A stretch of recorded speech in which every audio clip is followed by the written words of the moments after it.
Hey, healthy humans. My name's Melissa Uchida. And welcome to the Healthy Human Project. This is a place where everyday people upgrade our lives by taking responsibility for every aspect of our lives and by making small steps, taking small steps in the direction that we want to go, hopefully in the direction of health and well being. Today, we're talking about the healing powers of forgiveness. And this is a big one. If you've got some tea, go grab some tea and come sit down and join me because forgiveness is magical, but it's a skill that we have to practice. We develop it, we practice it, and eventually we master it. But when we are able to develop forgiveness as a skill, it's going to transform life. Okay. So, in the Healthy Human Project, I do want to say too, I look at health and well being in terms of 5 different domains: physical health, mental, emotional health, spiritual health, energetic health, and environmental health. And I believe that because we are human beings and we exist in several different domains, that we have to integrate all of those in order to be fully healthy and to thrive. And that's my goal, is to have me, my family, you, your family, and as many individuals on this planet thrive as possible. That would be the most amazing thing I can even imagine. So when we talk about forgiveness, there are lots of misconceptions about forgiveness, and I think that's where a lot of people get stuck. Is we go, oh, I don't want to forgive, because if I forgive someone, then I'm condoning that behavior. I'm allowing them to continue doing that behavior that has hurt me or has hurt other people or that we don't agree with. And forgiveness, there are a couple of different definitions in the dictionary when I had to look up forgiveness, which is the act of to forgive, but forgive. So one definition was to pardon for an offense. So you might say, I don't want to pardon someone for an offense, but think of that as like the legal definition, okay? So legally, you can forgive someone for a debt. It means, right, they don't have to repay the debt. That's the legal definition. But the other definition is to release resentment against. And that's the definition that we'll be working with: to release resentment against an offender, someone who has hurt us, someone who has taken from us, someone who has robbed us of something somehow. To release the resentment. And the reason that this is so important is, gosh, we all have anger. We all have been angry. We all have been hurt. We all have been damaged. We all have been had our boundaries violated. We all have had things taken from us, whether it's a physical thing or whether it's an emotional thing. But there's plenty of reason to be angry and resentful in the world. But resentment, when we hold on to this, it's like slow poison for us, for the person who's actually been hurt, right? So we ended up getting hurt, you end up getting hurt. And when we hold on to that hurt, it's almost like the slow poison continues to drip through us and drip through us. And we don't want to do that to ourselves. We want to be healthy. We want to thrive. We want the people around us to thrive and to live well. So understanding that it's the releasing of the resentment that becomes important. So let's look at that when we talk about the act of forgiveness and what that means.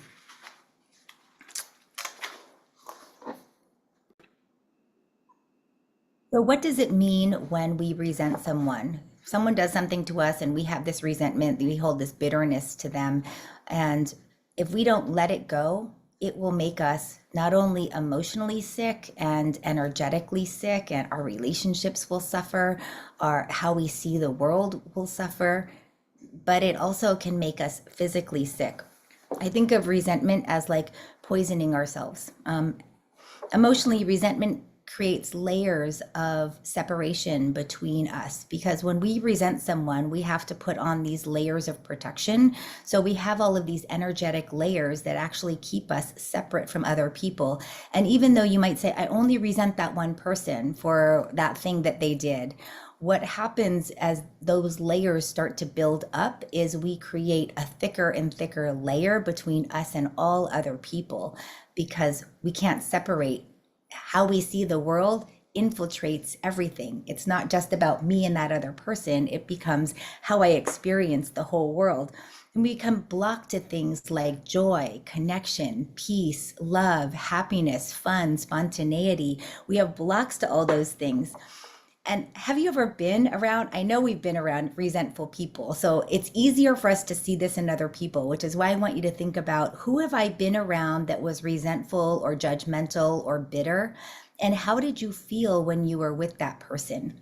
Because we often don't see our own judgments. I know it took me a good couple of decades before I could identify how judgmental I was. So, or how resentful I was. I didn't know it. I didn't realize it unless you've studied NLP or you've really been looking at yourself. We aren't going to see it in ourselves. So, someone else, you've been around someone, they're bitter, they're resentful, they might be going through a really hard time. And how do you feel when you've been interacting with that person? Chances are you might feel a little like, ooh, I'm just gonna step back a little bit.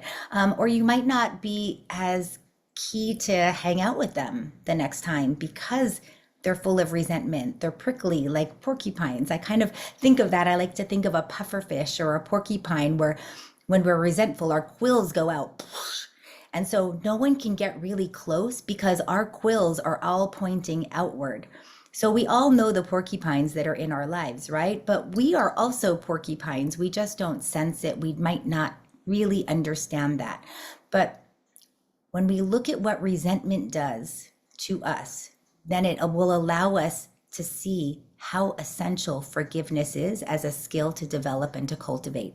So when we're resentful, quills go out, we're pokey, we're more reactive, we're usually negative. You might even be able to see it in someone's face or feel it in your own body. You know, the shoulders go up, we might close off a bit, we might be more on guard. You notice like tension happening all over the place. So the resentment infiltrates all of the cells in our body. Energetically, it starts there. We hold on to this energetically, but physically, we also have a response, the stress response. When we get angry, when we get stressed, there's cortisol that's going through our blood. We're releasing stress hormones in our blood all of the time. That tightens things up. Digestion stops. Thinking stops because our mind becomes almost clouded with thoughts of resentment, and we ruminate and we go, oh, I can't believe that they did that, and I'm so angry, and how could they have done this? And it takes away our joie de vivre. It takes away our ability to enjoy life in the moment when we carry this forward.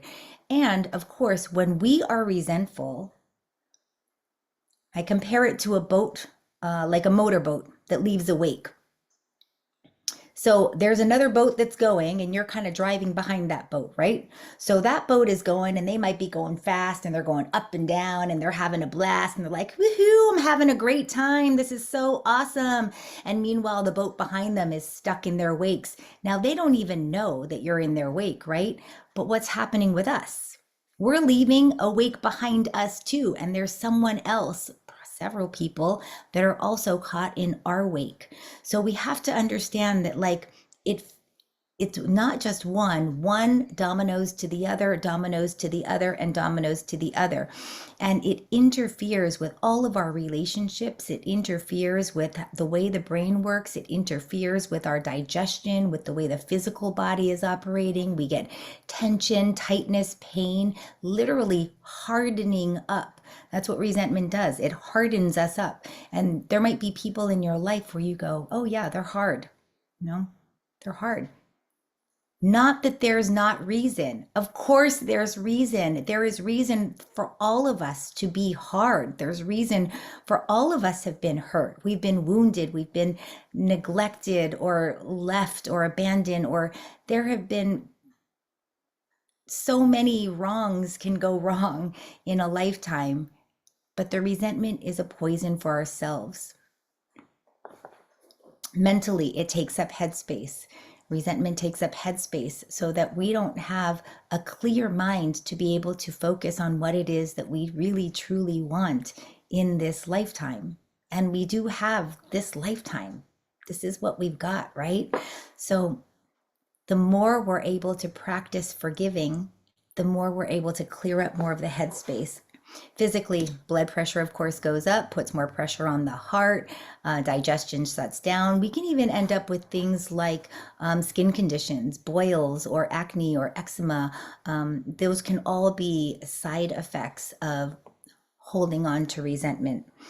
And of course, the stress hormones, we'll have cortisol and everything going through our bodies. Now, when it comes to the benefits of forgiveness, is it important for us to learn how to forgive? Well, forgiveness is like the antidote. It's like the magic pill to relieve stress, to let go of resentment, to let go of holding on to grudges. Forgiveness is that magic pill that many of us are looking for in something else. It doesn't come in a pill. It comes in something that's completely free and non-addictive, and you don't need a doctor. You can do it yourself. Not easy. I'm not saying it's easy. I'm saying it's a skill that we have to make an effort to develop and to cultivate. Okay? It changes our physiology. It changes our emotional chemistry. Forgiveness reduces anger, it reduces stress, it reduces anxiety, and it improves our relationships. Psychological benefits, it improves our mental health completely. It increases our resilience. And physically, of course, it's going to lower the blood pressure. It's going to improve our heart health. It'll enhance our immune function and our digestion. We become better able to listen to our bodies and to communicate with them, and we'll have more energy left for the things that we really love rather than focusing a lot on the things that we don't love. Now, when it comes to forgiveness, I'll tell you, it's a kind of a long story, but hang in there with me because I think it has a lot of lessons in it that have been really important for me. And I'm hoping they'll be really important for you.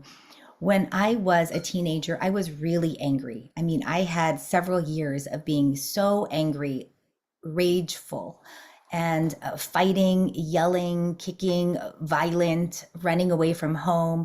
And when I was 15 years old, my mom lived in New Hampshire, my dad lived in Hawaii, and my mom put me on an airplane, sent me to my dad's because I had run away and I was living in a car with my friend. And, it was the winter in New Hampshire. It was not very safe to do, but so she sent me to my dad. And when the plane landed, my dad was there with a lawyer. I ended up going to juvenile hall and then a group home, a rehab, and then I was sent to a reform school in Utah, and I was there for 2 years. Now, I was angry. So boy, was I mad. I was mad not only at the world, but I was really mad at my dad for sending me to reform school. I did not want to be in Utah. I did not want to be in reform school. I was mad for a good year and a half. And I finally realized that anger, this resentment, was not going to get me anywhere, and that I could easily be locked up until I was 18 years old unless I did something. At the time, I was doing a lot of therapy, of course, well, in reform school, that's required. And I was learning a lot about myself. I finally, just one day, after a year and a half, I was like, I better let go of this because anger is not getting me where I want to go. In fact, anger is keeping me completely stuck where I am. And I wasn't making the progress that my therapist and the social workers thought that I should be making at that time. And I was really worried that I would stay there until I was 18.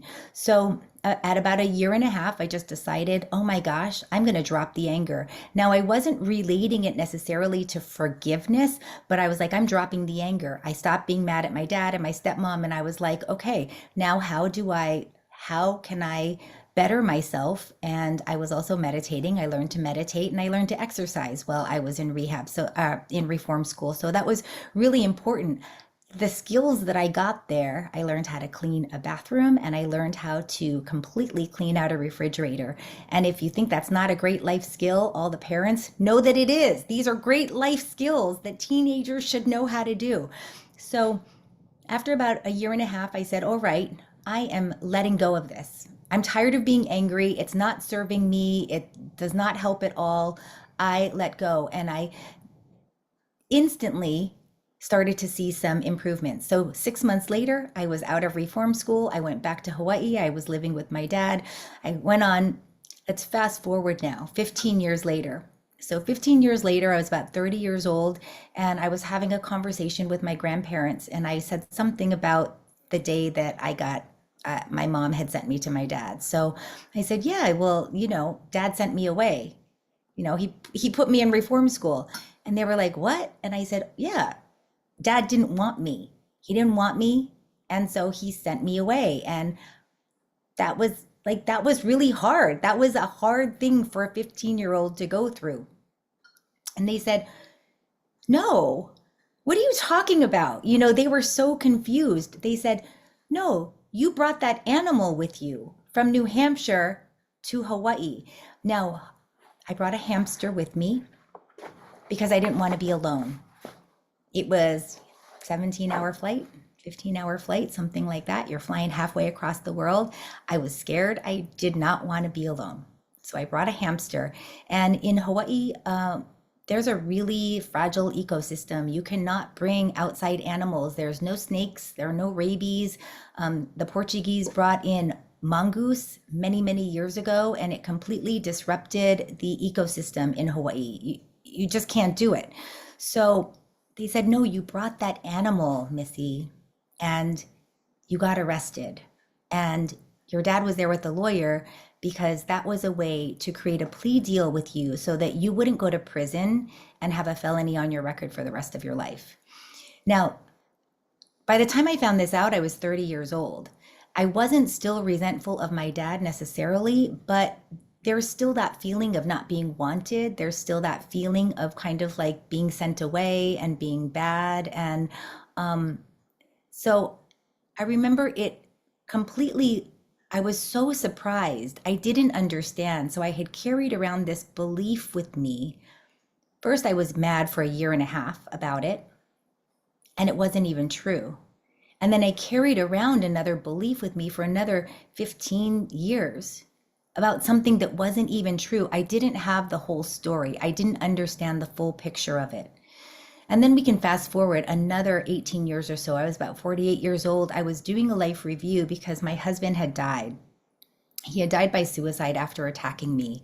And I had to understand, and I had my 3 children of my own, 2 were teenagers.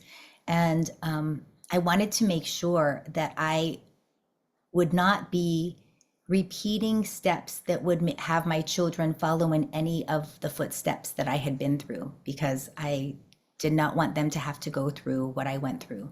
So I was looking at my whole life and going, what fueled me to make certain choices in my life? And why had all these things kind of happened to me? I want to say they happened to me, but I was a co-creator, of course, in my life. So when I looked back at that 15-year-old child going halfway around the world with a hamster, ending up in all these different institutions and ending up in a reform school in Utah, I went, what was that? And realizing that at 15, I should have known better, right? I'm 15 years old. Thank God my teenage daughters are so much more mature than I am. I'm so grateful for that.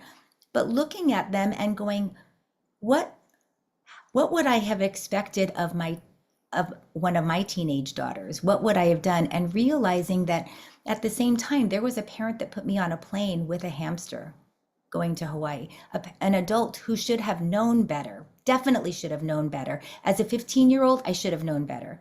But as an adult, absolutely should have known better. And then realizing, well, now who am I supposed to be mad at? Who would I be mad at? I could still be mad at myself. I could be mad at either of my parents. And I was mad. I was really mad. And I held on to this anger for several weeks, and I wasn't sure what to do about it. It makes me sick even thinking about it, actually, right now. I can feel sick in my stomach. And then I go, wait a second. All the decisions in my life, all of the things in my life have brought me to where I am now. I look at where I am now, and although several years, the past few years have been tough, they have been so incredibly hard, I look at myself and I look at my children and all of the amazing qualities that my kids have. I look at the resilience I've had over decades of hard stuff. I look at my mind body practices that started when I was 15 years old because I was sent to reform school. It's when I started meditating regularly. It's when I started exercising regularly. And it's when I learned to forgive. And since then, I have been practicing forgiveness often. I consider myself almost a master at forgiving, because I understand that I never know the whole picture. I understand that when something happens to me, or I feel like something happens to me, that there is a much bigger picture at play. I also understand that, like the wake of a boat, that I have been leaving wakes behind me as well. I can't blame someone, a parent, a counselor, an attorney, a whatever, because I also leave all of these wakes behind me. The skill of learning to forgive has been so incredibly important to my journey and to being resilient, and not just being resilient and hard. I'm not a hard person. So those of you that know me in real life know I am an open book. This is it. I hope I am as authentic with you as I am with my closest of girlfriends. That's my intention, because I've always been this way. I am open. I don't believe in hiding things, and I'm hoping that I'm shedding anything that's not authentically me and not authentically real. And it's only my desire to serve and to help others learn, hopefully through my mistakes, but maybe there's just a little bit of inspiration, some kind of a nugget that you can get out of this and that you take forward.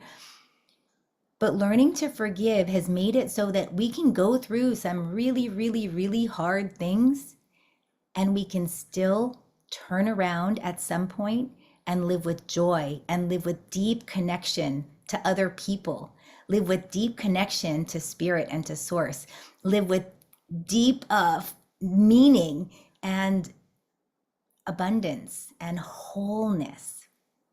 All of this I learned because of those experiences that started when I was 15 years old.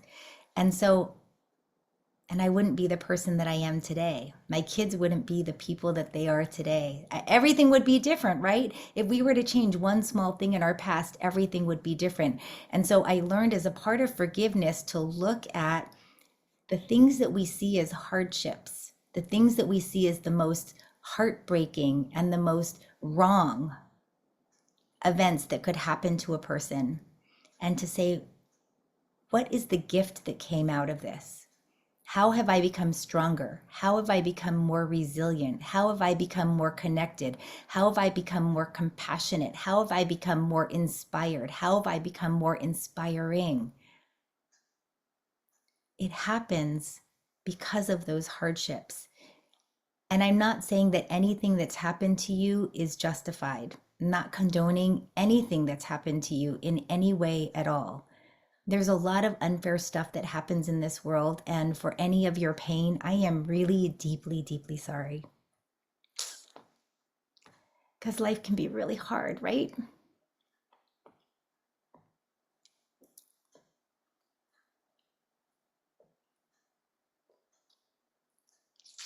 And the most beautiful gifts come out of our hardest times if we let them. They can also make us incredibly hard and jaded. They can make us sick. They can make us heavy. They can make us depressed. They can make us desperate and live in despair. Or they can make us joyful and resilient and the brightest lights that you've ever seen. So when it comes to forgiveness, we have to understand we don't ever know the whole story.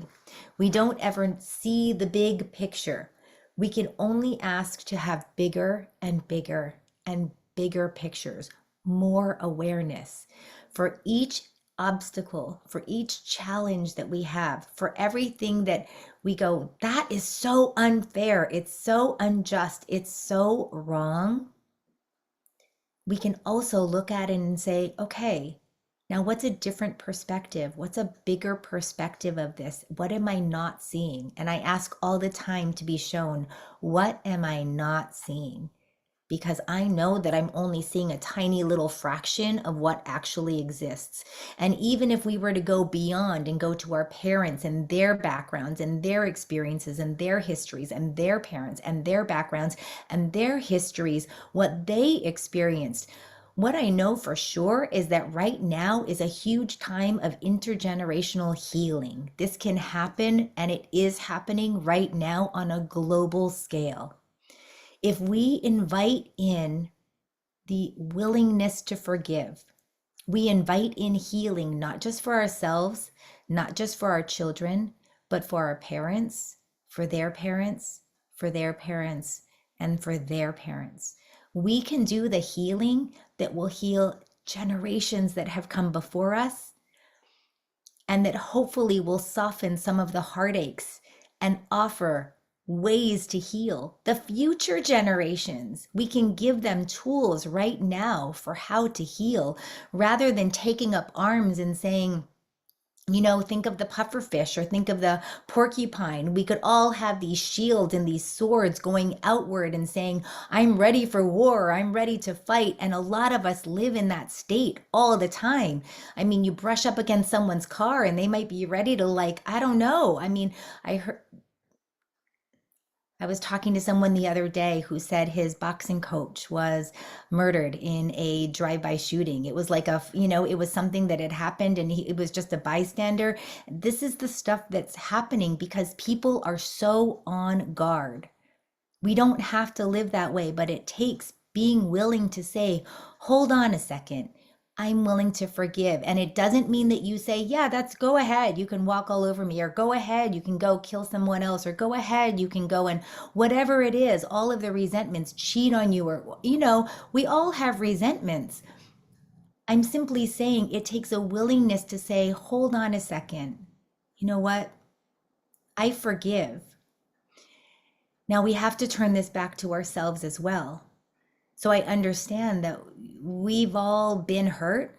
And at the same time, if I look back at the wakes behind me, and I have been doing this quite a bit, I have left many, many wakes behind me. I have hurt many, many people. We all have. We don't know it because we don't see it, because we're looking one way and this is all behind us.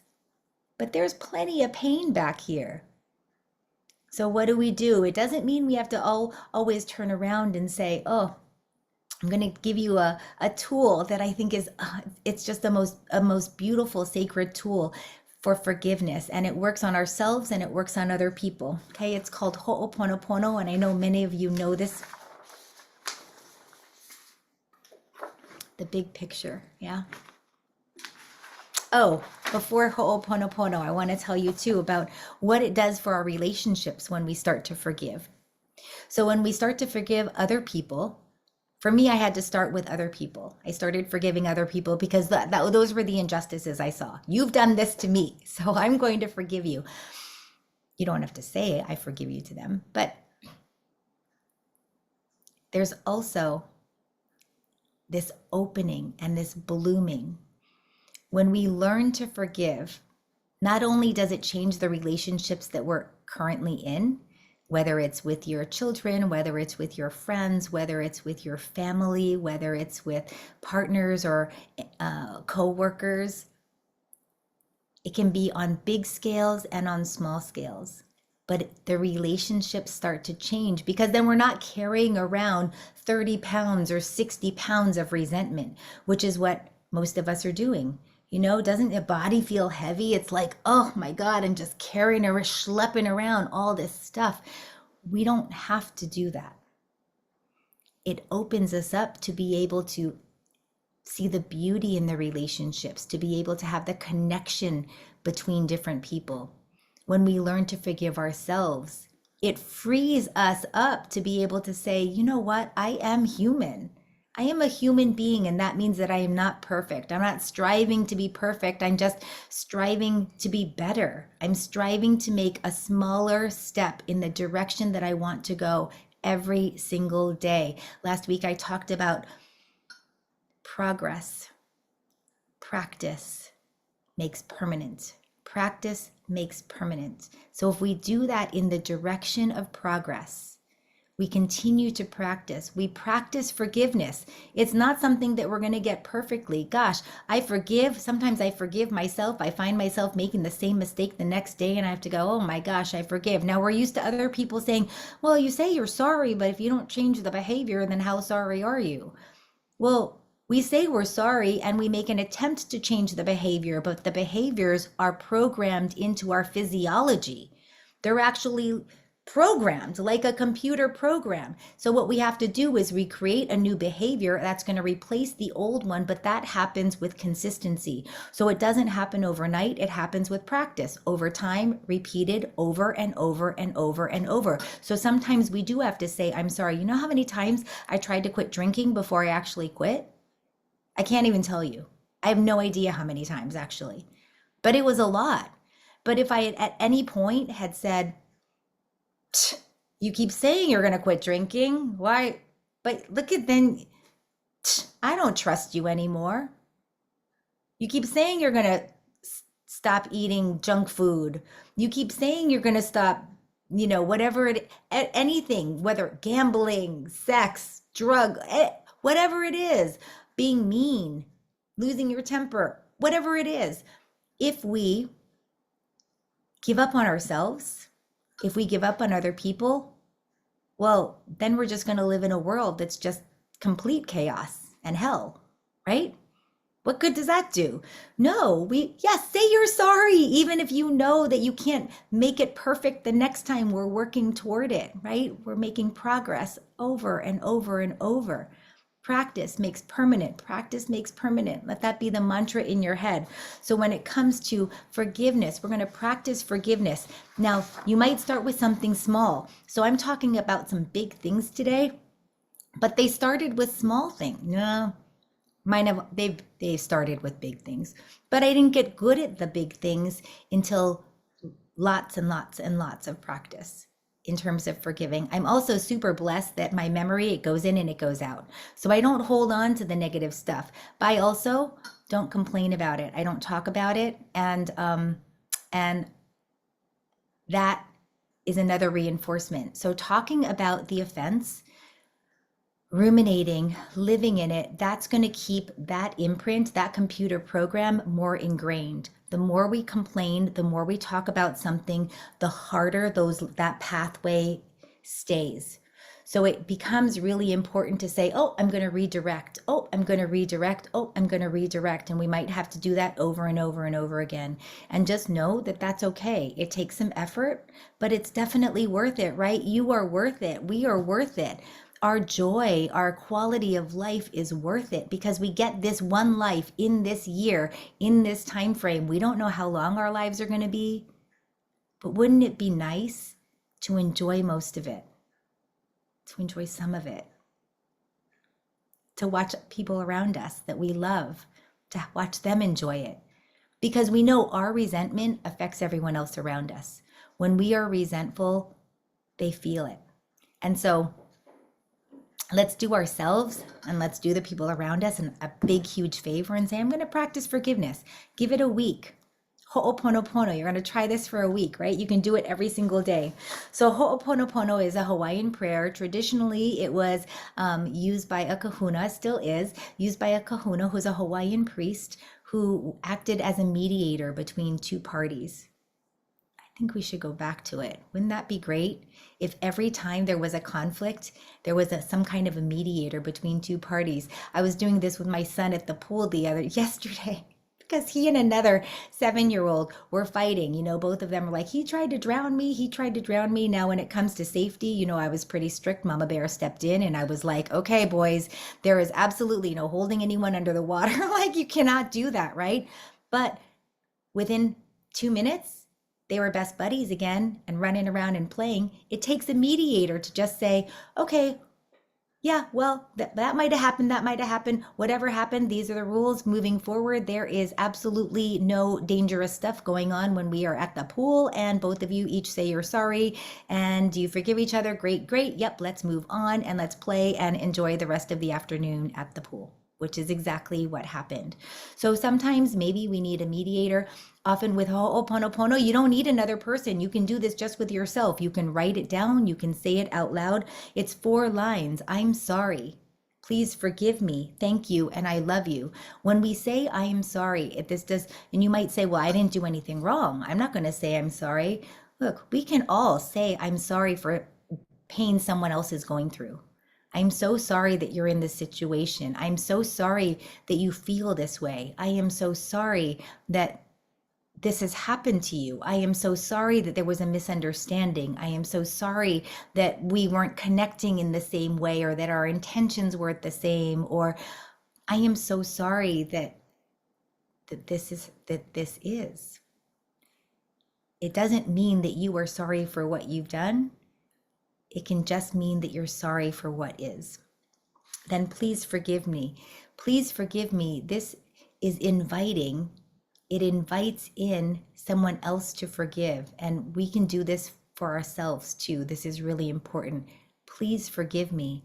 Please forgive me for anything, any of the wake that I left back here that I don't see, because we often don't see it. So as I'm saying this, I'm going to ask a lot of you out there. I know I have hurt people, and I am only hoping that those people, that at some point, someday, you have or will forgive me, because I don't want other people to be poisoned because of things I've done. But I'm telling you, I don't know all of the wakes. I don't know all of the people that the wakes behind me have left and affected, but we all have them.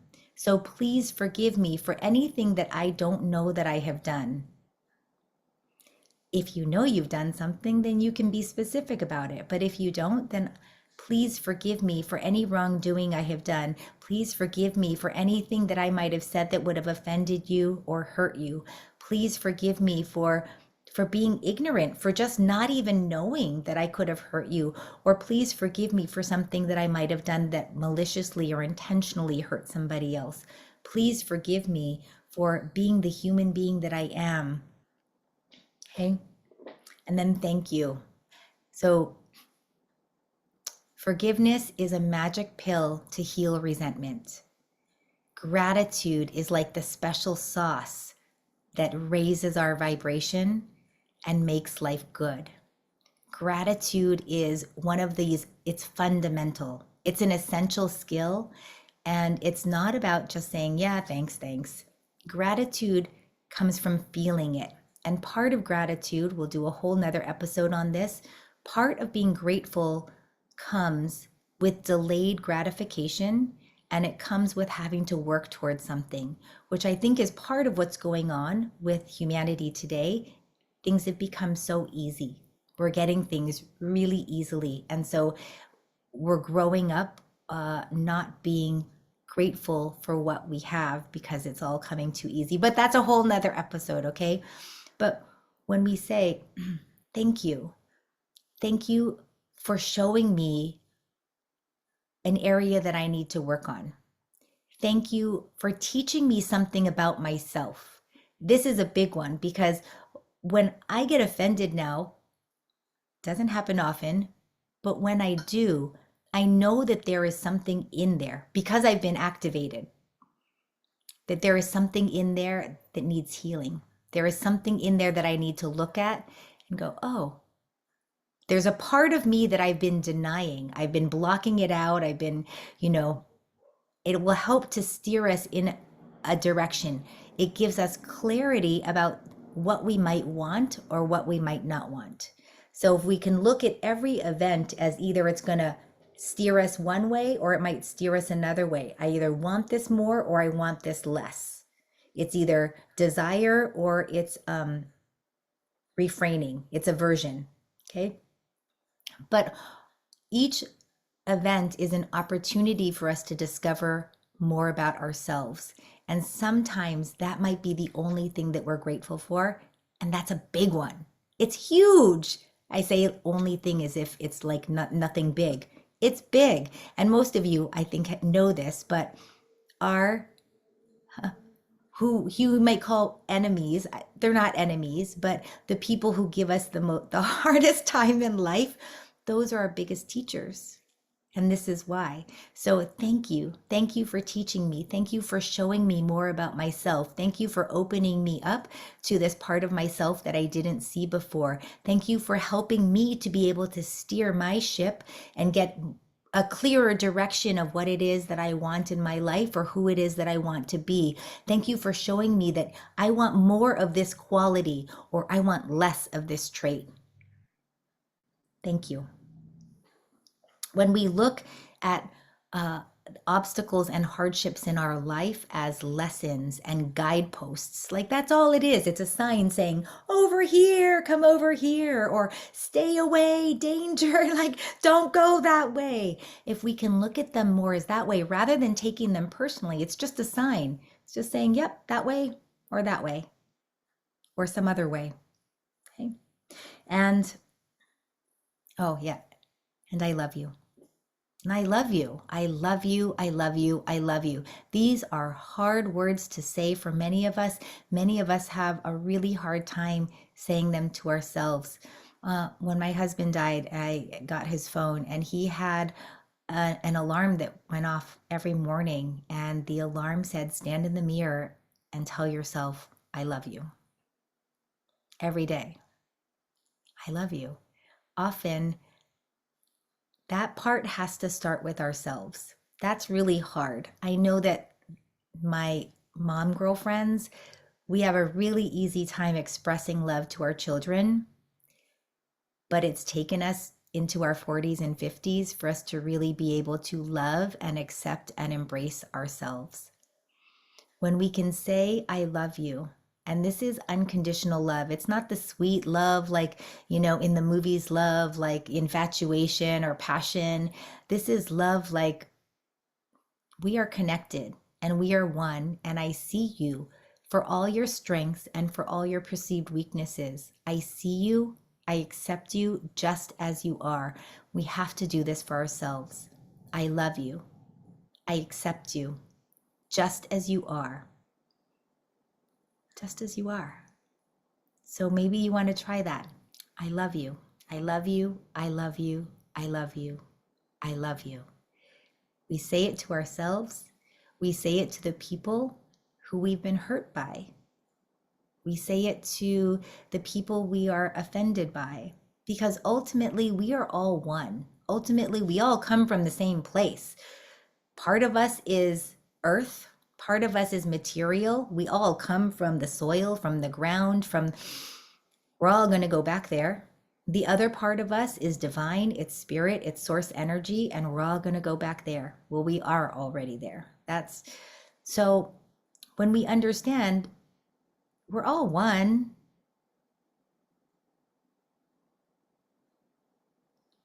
if we don't love and we're not doing things out of love, we're doing them out of fear. So do you want to live in love or in fear? And the fear is programmed. Okay, the fear is part of our makeup, part of the anatomy, part of the material world. It's survival. We have to have that fear in order for us to survive. That's how humans have survived. But when we make our decisions out of fear and we live in fear, it's not the way to live. I love you. I see you as me. Namaste. The light in me acknowledges and sees the light in you. And there's that's a whole nother discussion too, in terms of using namaste and whether it's culturally appropriate or not. I know that I am light, and I know that you are light, and I know that we are light. At our essence, we are light energy. Kids are home, so I'm wrapping it up, but we are light energy. And when we understand that we are all light energy, 1 second, go to the other door, go to the front door. So I love you, I love you, I love you. And expressing gratitude for all of the growing pains that we happen to be going through. Okay, so how can we work with Ho'oponopono? I do it in lots of different ways. I often write letters. I don't always mail them. Actually, for the most part, I don't mail them, but I often write it down. I also just do it in meditation, simply saying it. When I write love notes, by the way, like love notes, I do mail them because Ho'oponopono, you can use these 4 sentences and send them to your great friends to let them know how much you love them and that you're thinking about them. And it helps us to get really authentic about who we are and who we want to be. And that's always good, right? So find a quiet space. You can choose, just get comfortable, a place where you feel great, and breathe. I breathe into the heart and I breathe into the belly, because when we breathe into the belly, that's diaphragmatic breathing. It allows everything. It's so good for the whole body. It activates the vagus nerve. It increases our digestion. It allows us to breathe fully. Our lungs get to expand. The ribs get to expand. We get all of these health benefits from diaphragmatic breathing. I also breathe into the heart. The Heart Math Institute studies heart breathing and heart coherence. And breathing into the heart, you breathe in a place of love, and it changes how I feel. I love doing both. So I do both. I place one hand on my heart, one hand on my belly, and I do this almost every day. And then you repeat the mantra. You can just gently introduce it.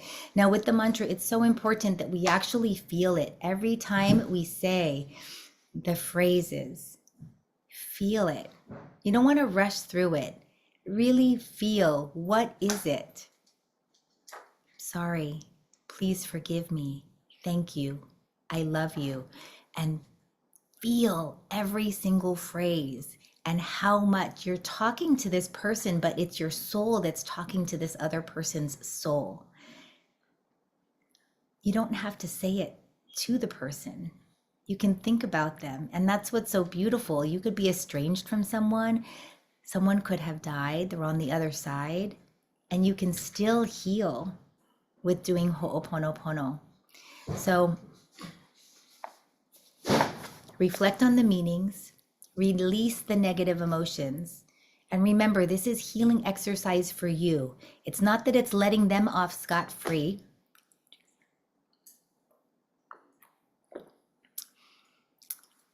Because they are carrying around their own hurts and their own pains. And so it's not our job to carry that around. And we don't want to hurt ourselves doing that. We release all negativity. I release. Oh, where is this? This is another beautiful one. Shucks. I'm sorry. I wish that I printed it out, and I don't know what I did with it, but oh, here. We're going to do this after. Okay. And then release the negative emotions. You can visualize the emotions actually leaving your body. I picture it almost as sweat or steam leaving the body. It just starts to evaporate away. And then invite in healing. Invite my heart to heal.